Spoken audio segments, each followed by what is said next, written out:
Hello everybody and welcome back with continuation of my book reading of Stephen King's Cell. Here we go. "You're like birds," Alice said. She wiped the tears from her cheeks with the heels of her hands. A flock of birds.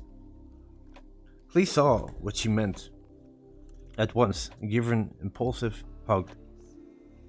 She had put her fingers on something that had first struck him as he watched George, the mechanic, follow the woman instead of killing her, as he had the old man. The two of them clearly vacant in the upper story, yet seeming to go out front by some unspoken agreement. "I don't get it," Tom said. "You must have missed March of the Penguins," Alice said. "Actually, I did," Tom said. "When I want to see someone waddle in a tuxedo, I go to a French restaurant. But haven't you ever noticed the way birds are? Especially in the spring and fall?" Clee asked. "You must have. They all light in the same tree, or along the same telephone wire. Sometimes so many they make it sag," Alice said. "Then they all fly at once. My dad says they must have a group leader, but Mr. Sullivan in Earth Science, back in middle school, told us it was a flock mind thing, like ants, all going out from a hill, or bees from a hive. The flock swoops right and left, all at the same time, and the individual birds never hit each other," Clee said. "Sometimes the sky's black with them, and the noise is enough to drive you nuts." He paused. "At least out in the country where I live." He paused again. "Tom, do you recognize any of those people?" "A few. That's Mr. Potawatomi from the bakery," he said, pointing to the Indian man who was wriggling his jaw and chattering his teeth. "That pretty young woman? I believe she works in the bank. And do you remember me mentioning Scotoni, the man who lives on the other side of the block from me?" Clay nodded. Tom, now very pale, pointed to a visible pregnant woman dressed only in a foot-stained smock that came down to her upper thigh. Blonde hair hung against her pimply cheeks, and the stud gleamed in her nose. "That's her daughter-in-law," she said, "Judy. She had gone out of her way to be kind to me." He added in a dry matter-of-fact tone, "This breaks my heart." From the direction of the town center, there came a loud gunshot. Alice cried out, but this time Tom didn't have to cover her mouth. She did it herself. None of the people in the street glanced over in any case, nor did the report. Clee thought it had been a shotgun. Seemed to disturb them. They just kept walking, no faster or no slower. Clee waited for another shot. Instead, there was a scream, very brief, there and gone as it cut off. Three standing in shadows just beyond the porch went on watching, not talking. All of the people who passed were going east, and although they did not precisely walk in formation, there was an unmistakable order about them.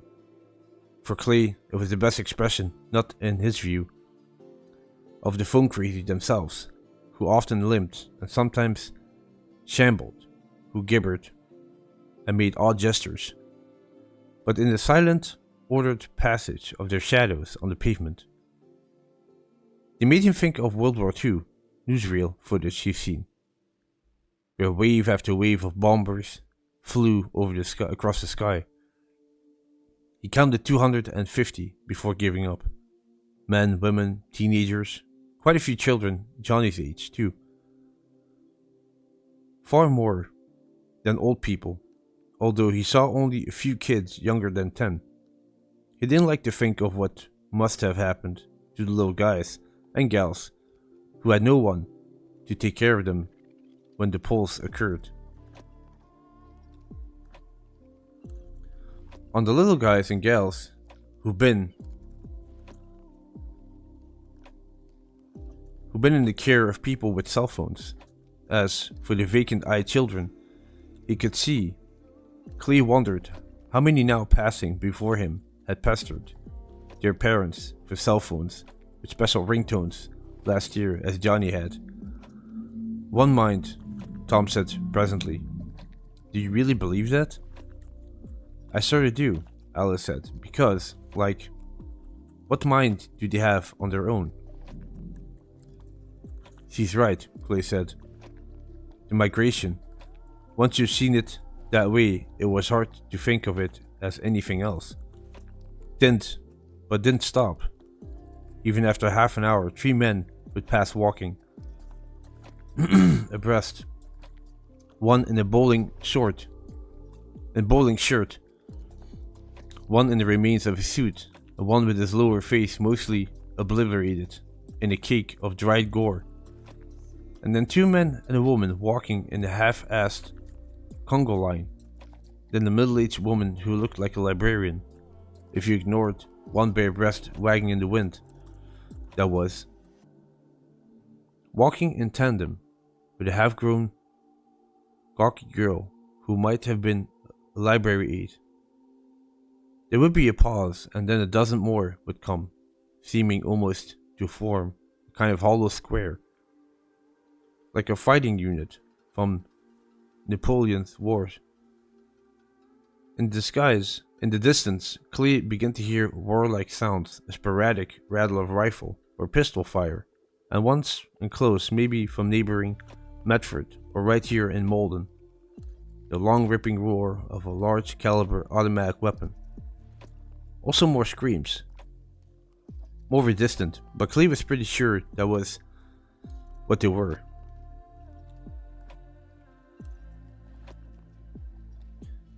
There were still other sane people around these parts, plenty of them, and some had managed to get their hands on guns. Those people were very likely having themselves a phoner shoot. Others, however, had not been so lucky enough to have been indoors when the sun came up, and the crazies came out. He thought of George, the mechanic, gripping the old man's head in his orange hands, the twist, the snap, the little reading glasses flying into the beats where they would stay and stay and stay. I think I want to go into the living room and sit down, Alice said. I don't want to look at them anymore. Listen, either. It makes me sick. Sure, Clay said. Tom, why don't you... No, Tom said. You go. I'll stay here and watch for a while. I think one of us ought to watch, don't you? Clay nodded. He did. Then, in an hour or so, you can spell me, turn and turn about. Okay, done. As they started back down the hall, Clay with his arm around Alice's shoulder, Tom said, One thing. They looked back at him. I think we all try and get as much rest as possible today. If we're still planning on going north, that is. Clay looked at him closely to make sure Tom was still in his right mind. He appeared to be, but...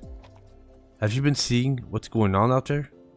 He asked, hearing the shooting. He didn't want to say the screams with Alice there, although God knew it was a little late to be trying to protect her remaining sensibilities. The yelling? Of course, Tom said. But the others went inside last night, didn't they? For a moment, neither Clay nor Alice moved. Then Alice began to flat her hands together in a soft, almost silent applause, and Clay began to smile. The smile felt stiff and unfamiliar on his face, and the hope that went with it was almost painful. Tom, you might just be genius, he said. Tom did not return the smile. Don't count on it, he said. I never broke 1,000 on the ESCTs. Clearly feeling better, and that had to be a good thing. Clea reckoned. Alice went upstairs to poke around in Tom's clothes for day wear. Clee sat on the couch, thinking about Sharon and Johnny, trying to decide what they would have done and where they would have gone, always supposing they'd been fortunate enough to get together. He fell into doze and saw them clearly at Kent Pond Elementary Sharon School. They were barricaded in the gym with 2 or 3 dozen others, eating sandwiches from the cafeteria and drinking those little cartons of milk. Alice roused him, calling from upstairs. He looked at his wristwatch and saw he'd been sleeping on the couch for almost 20 minutes. He drooled on his chin.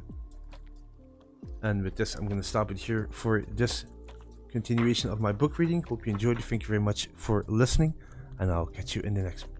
Take care. Bye bye.